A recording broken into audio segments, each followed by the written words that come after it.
अस्सलामु अलैकुम वरहमतुल्लाहि वबरकातुह। अज़ीज़ान मोहतरम, जमात से नमाज को अदा करना ये 27 गुना ज़्यादा सवाब रखता है।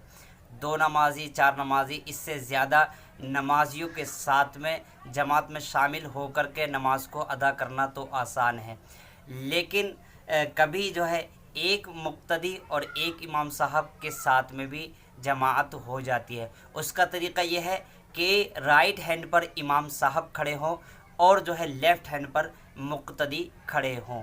अज़ीज़ान मोहतरम, लेकिन ये दोनों ही नमाज को अदा कर रहे थे, यानी मुक्तदी और इमाम साहब जो है अदा कर रहे थे, और तीसरा बंदा जो है जमात में शामिल होने के लिए आ गया।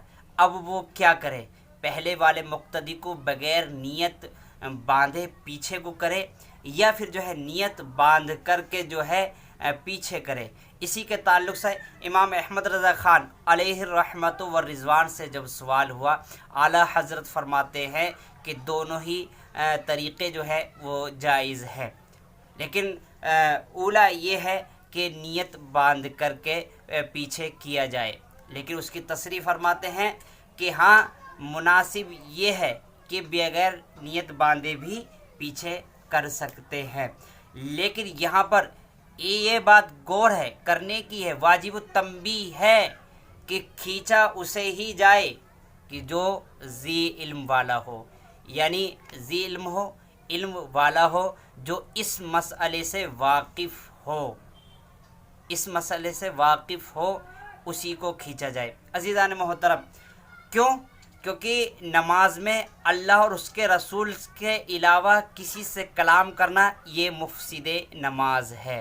इसी तरीके से कि अल्लाह और उसके रसूल के अलावा किसी का हुक्म मानना ये भी मुफ़सिदे नमाज है। जब इस मसले में किसी ने, आने वाले ने जो है, तीसरे नमाजी ने पहले नमाजी को पीछे खींचा, अगर जो है वो इसके हुक्म से फ़ौरन जो है अगर पीछे हो गया तो उसकी नमाज फासिद हो जाएगी। उसकी वजह यह है कि जो है वो इसके हुक्म की वजह से पीछे को हुआ है। अगरचे ये बंदा जो तीसरा जो नमाजी है ये नियत बांधे हो तब भी नमाज फासिद हो जाएगी। अब नमाज फासिद ना हो, इसकी क्या सूरत बनती है? तो इसका तरीक़ा ये है कि जैसे ही तीसरे नमाजी ने पहले नमाजी को खींचा तो ये बग़ैर जो है एकदम से जो है पीछे को ना हो, बल्कि थोड़ा तामुल करके रुक करके पीछे हो। क्यों? क्योंकि तामुल करके जब उसे मसले का मालूम होगा तो वो हुक्म शरा पर अमल करने की वजह से पीछे को हुआ है, ना कि इसके हुक्म की वजह से। तो हुक्म शरा की वजह से उसकी नमाज में कोई खलल नहीं होगा। और अगर वो तामुल करके पीछे होता है तो बग़ैर नियत बांधे, अगर ये जो है जो तीसरा नमाजी था, अगर ये बग़ैर नियत बांधे तभी खींच लिया था इसने, लेकिन वो बंदा जो है वो इसके हुक्म की वजह से पीछे नहीं हुआ, हुक्म शरा की वजह से पीछे हुआ है, तो उसके नमाज में कोई खलल नहीं होगा। असलन यही है कि बग़ैर इल्म वाले को पीछे ना खींचा जाए, कि जो है ज़ाहिर सी बात है कि किसी को खींचेंगे तो फितना व फसाद, मुफ़सिदे नमाज तो है ही, लेकिन फितने का भी सबब हो सकता है। क्योंकि और इल्म का होने से मुराद ये है कि वो इस मसले को जानता हो। ये तो हो गई उस ऐसी सूरत कि क़याम, खड़े होने की सूरत में शामिल होना जमात में, ये तरीक़ेकार हो, ये इख्तियार करना होगा।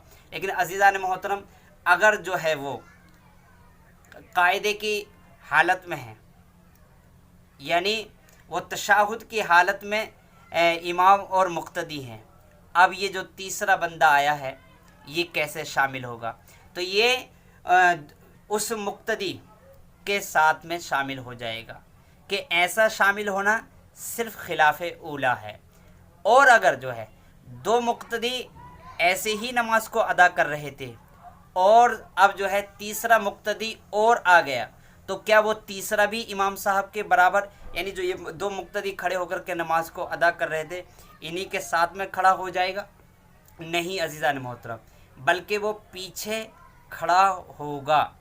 کہ 3 مقتدیوں کا کھڑے ہو کر کے امام صاحب کے ساتھ میں نماز کا ادا کرنا یہ مکروہ تحریمی ہے۔